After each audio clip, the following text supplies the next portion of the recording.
So we wait and we drink green tea, not tequila. Because we don't drink tequila. Right, anyway. So, yeah, hello everybody.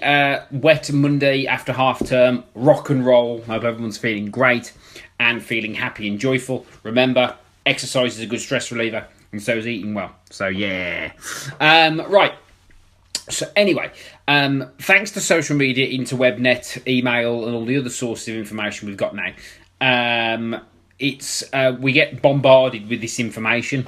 It's often called clickbait sometimes, where these articles pop up which make us click on them, and they've got loads of ads and loads of weird things you can click on and get spammed and all sorts.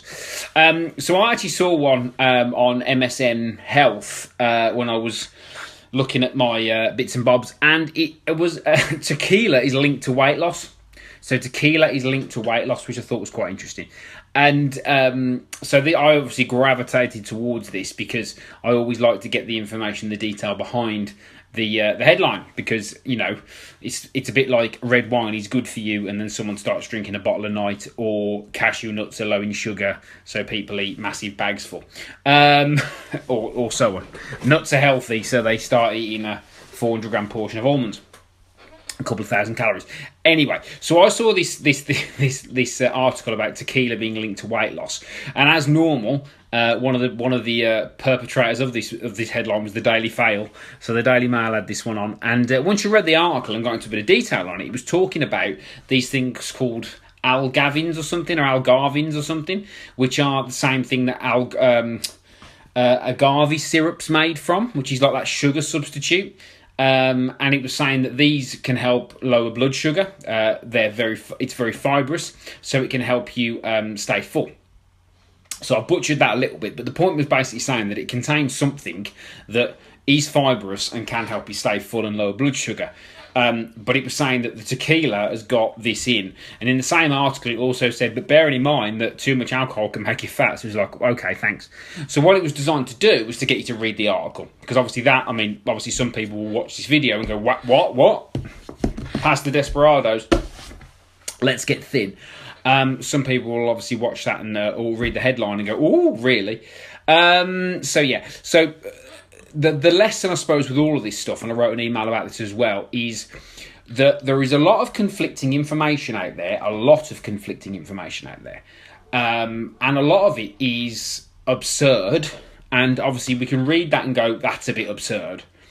But the problem is that what happens is every so often this information will come out and it will confuse people, and they'll go, yeah, but I thought you said that this is bad and this is bad and that's bad and this was good and then this was good and that was bad. And what tends to happen is, in my experience of working with people, particularly on the weight loss side, is that when they get confused, they default back to A, either doing what they've always done, which made them fat in the first place, or B, they default to doing nothing.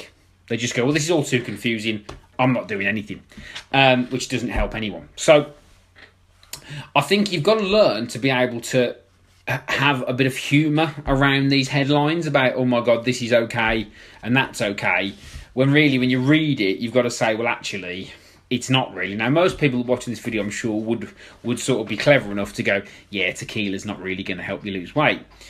But that's a very funny example, but there are a lot of probably less controversial examples which can still throw you off course, because if you're sticking to a particular diet or protocol that's working for you, and then someone else comes along and says, oh yeah, well, have you thought about this?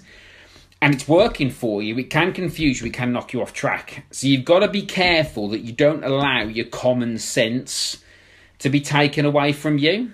Because to be honest, weight loss and fitness, particularly the weight loss side, 'cause a lot of people struggle with getting to some ideal weight, ideal body composition.